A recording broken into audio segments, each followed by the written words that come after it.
को सफल बनाने में शिवा फाउंडेशन ट्रस्ट के फाउंडर विशाल गुप्ता जी को आमंत्रित कर रहा हूं कि अपने बहुमूल्य विचार हम लोगों के साथ शेयर करें। विशाल जी।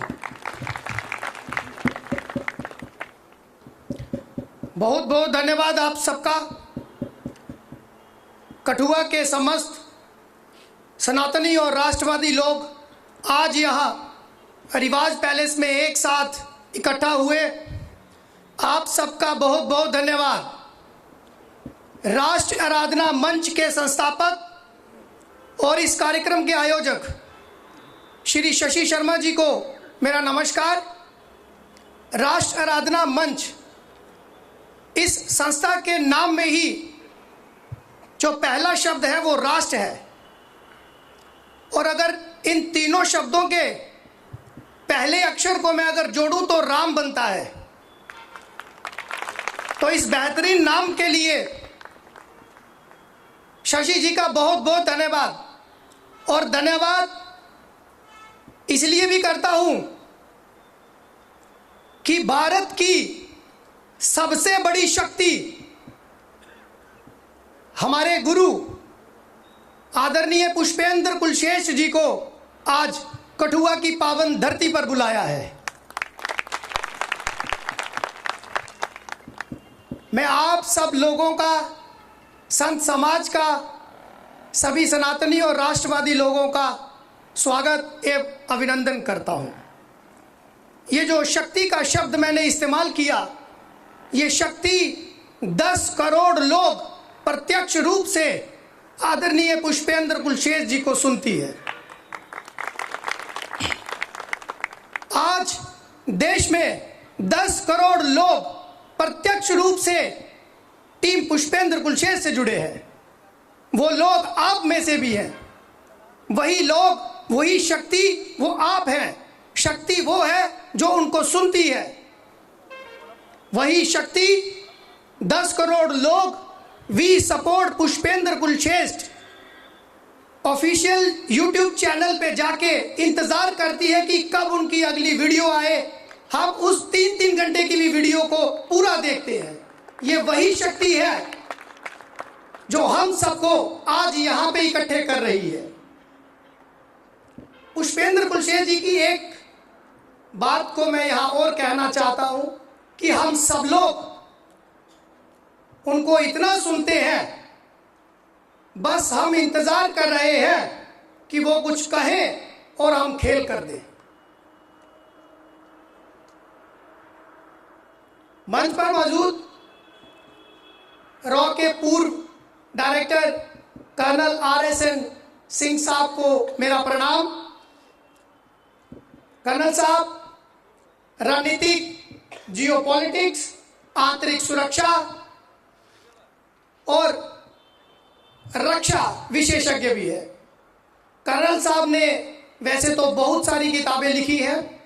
The unmaking of Nepal, the military factor in Pakistan, उन सब में से एक किताब जो मैं आप सब लोगों को कहना चाहता हूं, नो द एंटी नेशनल्स, ये किताब कर्नल RSN सिंह साहब ने लिखी है। मैं कहता हूं कि बाकी किताबें आप जरूर पढ़ें, लेकिन भारत के हर एक राष्ट्रवादी और सनातनी को यह किताब जरूर पढ़नी चाहिए। यह किताब इसलिए भी पढ़नी है ताकि आप जान सको ये राष्ट्र के गद्दार कौन से लोग हैं। मैं चाहता हूं कि ये किताब देने की एक ऐसी परंपरा शुरू हो।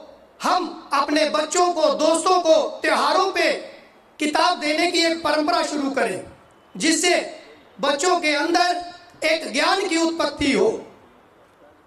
मेरे साथ यहाँ पे देवभूमि उत्तराखंड के नैनीताल से आए मेरे युवा साथी रुबल पडलिया साहब का मैं कठुआ में स्वागत एवं अभिनंदन करता हूँ।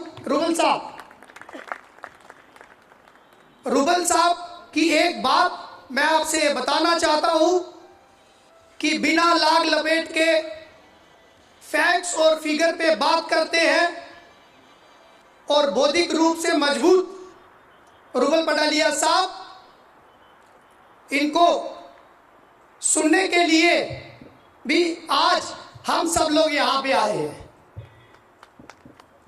और टीम पुष्पेंद्र कुलशेष जी का एक महत्वपूर्ण अंग है।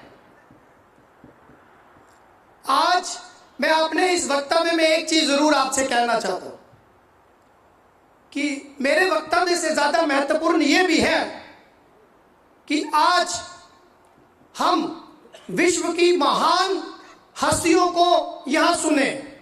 और इनको सुनने की जरूरत क्यों है?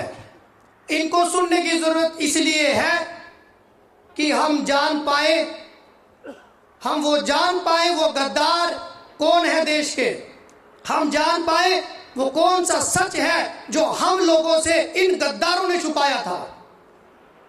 तो अब बात चल रही है राष्ट्र के गद्दारों को पहचानने की। तो ये राष्ट्र के गद्दार कौन से लोग हैं? ये राष्ट्र के गद्दार वही लोग हैं जिन्होंने 1949 में ठीक 75 साल पहले महाराजा हरि सिंह जी के जन्मदिन की छुट्टी को राजपत्र से गायब कर दिया था। वो लोग गद्दार हैं जिन्होंने उस छुट्टी को गायब किया। और गद्दार वो भी हैं जिन्होंने उस छुट्टी की मांग कर रहे हमारे भाइयों के ऊपर लाठियां चलवाई।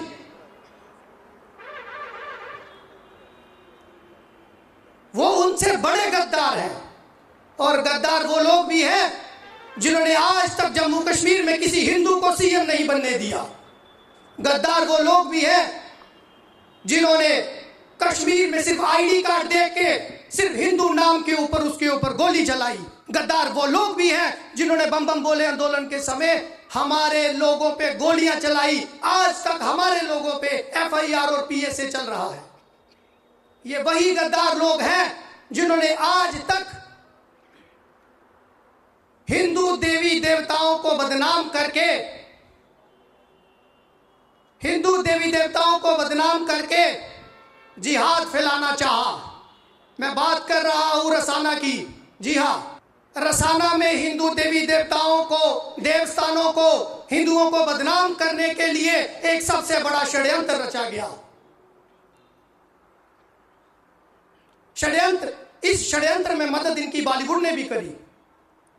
ये बॉलीवुड के 2 कौड़ी के एक्टर और एक्ट्रेसेस करते क्या है कि जब ये घटना हुई तो इन्होंने टैग लेके पूरे भारत में एक माहौल बनाया, I am Hindustan, I am ashamed, I am रेपिस्तान।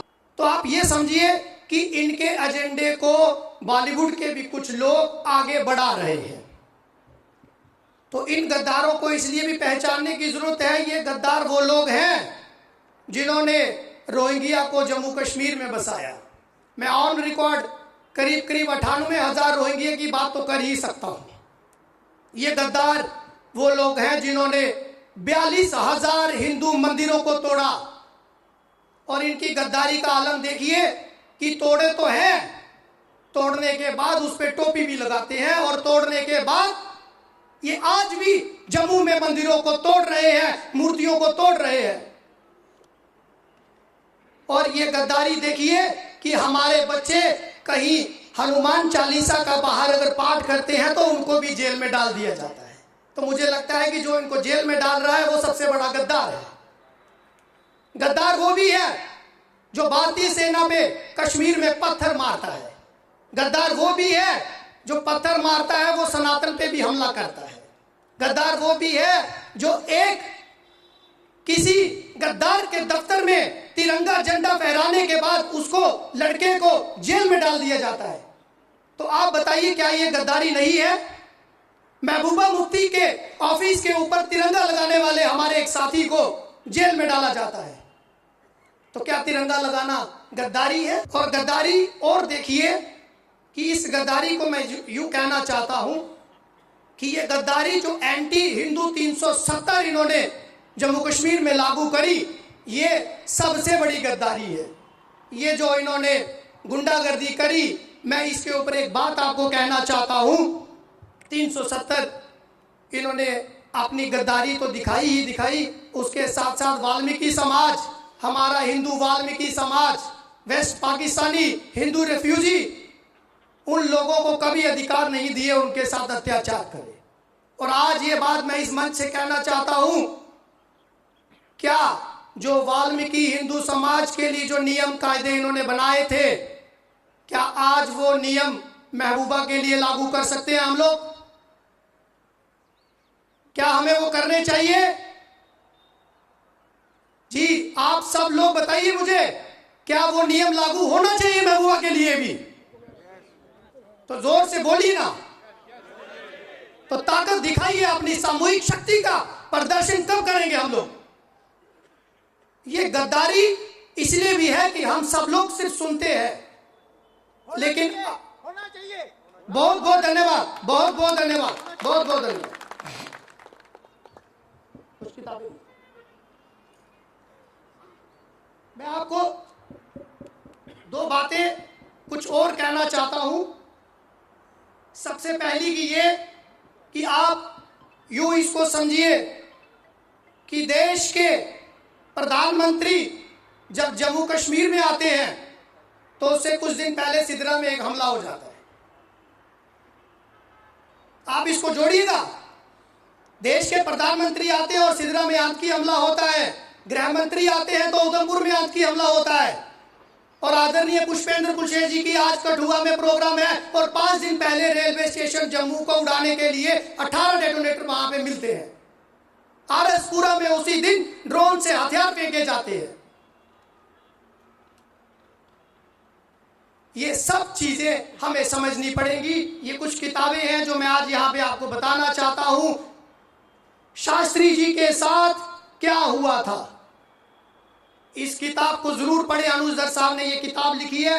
इस किताब को इसलिए भी पढ़ना है क्योंकि इससे आप जान सकेंगे कि शास्त्री जी की हत्या किसने करी, वो गद्दार कौन है जिसने शास्त्री जी की हत्या करी।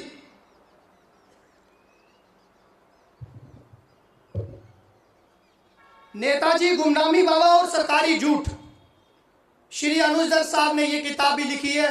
इसमें आपको जानने का मौका मिलेगा उनके साथ 1958 तक उनके परिवार की मुखबरी करवाई गई, किस वजह से करवाई गई और किस तरह से ये छुपाया गया कि सुभाष चंद्र बोस साहब ने देश को आजाद करवाया है। और मैं ये समझता हूं कि ये आजादी जो छुपाई गई हमसे, उसमें बोस साहब का सबसे बड़ा रोल है। मैं उस गुंडे से, एमपी से ये भी कहना चाहता हूं जो कहता है कि मोदी, योगी और शाह चला गया तो आप लोगों को कौन बचाएगा। उस गद्दार को ये बताना चाहता हूं कि ये जेएनयू नहीं है जिस जगह बोले जाते हैं कि भारत तेरे टुकड़े होंगे। कितने अफजल मारोगे, हर घर से अफजल निकलेगा। हर घर से अफजल नहीं, अफजल रोज मारेंगे, लेकिन हर घर से पुष्पेंद्र निकलेगा। तो ये बाद में कहते हैं कि फ्रीडम ऑफ स्पीच, संविधान आपको बोलने की आजादी तो देता है, लेकिन एक बात ध्यान रखिए, भौंकने की आजादी नहीं देता। तो ये उन लोगों को जो टुकड़े होंगे, उन लोगों को मैं ये बात बताना चाहता हूं।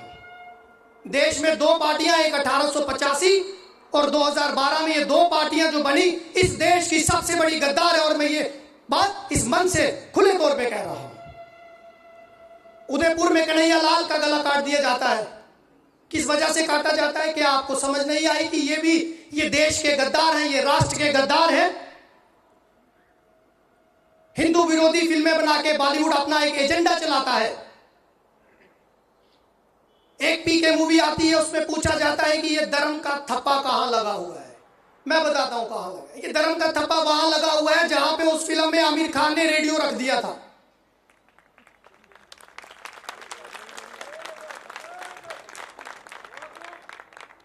उस मूवी में कहता है जो डरता है वो मंदिर जाता है, तो जो बम बनाता है वो कहां जाता है? जो भारतीय सेना पे कश्मीर में पत्थर मारता है वो कहां जाता है? बताइए मुझे। जी ठीक है आपने। मैं आपको एक बात आखिरी में कहना चाहता हूं।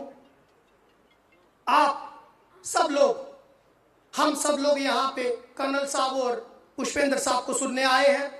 मैं आखिरी में एक बात को बोल के इसको खत्म करूंगा कि मैं चाहता हूं कि आप सब सनातनी लोग, राष्ट्रवादी लोग अगले 10 साल, करीब करीब अगले 10 साल इसी तरह पूरी ताकत के साथ पुष्पेंद्र जी को सुनते रहे, इनकी बातों को जितना हो सकता है हर एक सनातनी के पास पहुंचाएं।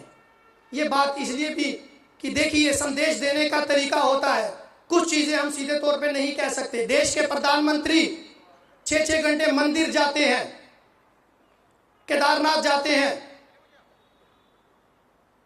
काशी जाते हैं, बद्रीनाथ जाते हैं, उज्जैन जाते हैं, रुद्राक्ष की माला पहनते हैं और फॉरेन में जाते हैं तो व्रत रखते हैं।